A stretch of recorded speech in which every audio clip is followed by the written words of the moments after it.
Et vraiment, c'est une giga dinguerie parce que niveau annonce et jeux vidéo, je peux absolument pas me plaindre. C'est vraiment une dinguerie monumentale. Ça a été annoncé au State of Play de mardi 24 septembre. Une suite au légendaire jeu Ghost of Tsushima intitulé Ghost of Yotei va arriver sur PS5 en 2025. Et c'est toujours développé par Sucker Punch. Avant de parler de cette suite, on va se faire un petit récap sur son prédécesseur. Mais juste avant ça, vous connaissez la musique, on balance le générique.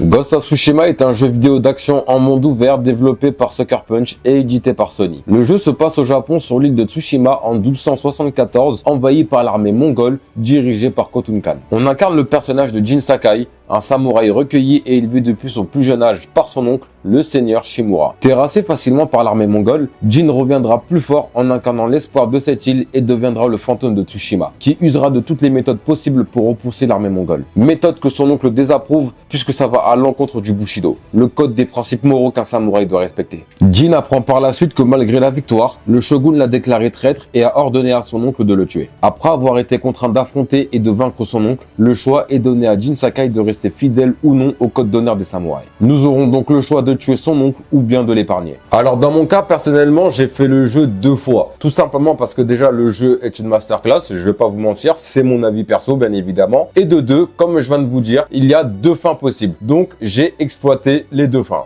En fait, le personnage de Jin Sakai, il incarne une sorte d'évolution tragique et héroïque à la fois. En fait, ça reflète la complexité de la guerre, plus des sacrifices personnels que ça implique en même temps. En fait, le jeu, il explore en quelque sorte le dilemme éthique de Jin. Il est tiraillé entre son sens de l'honneur et la survie de son peuple face à un ennemi qui est redoutable et vraiment sans pitié. Donc en fait, n'importe qui dans cette situation aurait été tiraillé de la même manière que lui. Et c'est ce que j'ai énormément apprécié dans l'écriture de ce personnage. Alors au niveau du gameplay, Ghost of Tsushima, c'est un mélange de combats en mêlée avec des techniques de samouraï et des actions furtives inspirées de l'assassinat. Le tout dans un monde ouvert où le joueur peut explorer librement Tsushima. Alors en plus d'avoir une très bonne écriture, je trouve que le jeu est vraiment magnifique. Ça, pour le coup, Sucker Punch, ils ont vraiment assuré niveau graphisme. Mais si je pouvais lui trouver un défaut, c'est le manque d'interaction avec les PNJ dans le monde ouvert, sauf dans les temples ou les villages. Vu le contexte du jeu, c'est un peu compréhensible parce que bon, la plupart des habitants de Tsushima se cachent de l'armée mongole ou la plupart ont été clairement massacrés. Du coup, vu le contexte à nouveau, je peux comprendre.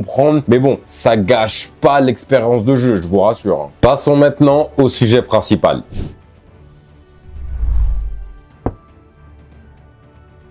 Ghost of Yotei se passe en 1603, soit 4 siècles après le premier opus. Un nouveau fantôme nommé Atsu se lance dans un voyage dans les terres entourant le mont Yotei. Une région remplie de prairies tentaculaires, de toundras enneigées et de dangers inattendus. Alors malheureusement, on n'a pas plus de détails sur le jeu, c'est normal, ça a été juste un trailer qui a été révélé au State of Play. Mais au moins, on a déjà les éléments les plus importants. Nous incarnerons un protagoniste féminin du nom de Atsu et elle se battra en Itorio, c'est-à-dire un style de combat avec 2 sabres. Avec le personnage d'Atsu, nous allons donc explorer la région de Yotei à Hokkaido, une gigantesque île japonaise au nord, réputée pour ses hivers très froids. Quand on regarde ce trailer, vraiment ça pue le blockbuster cinématographique. Juste regardez-moi ces couleurs, regardez-moi ces personnages, regardez-moi ce monde ouvert qui est vraiment magnifique et qui sera boosté par la puissance de la PS5.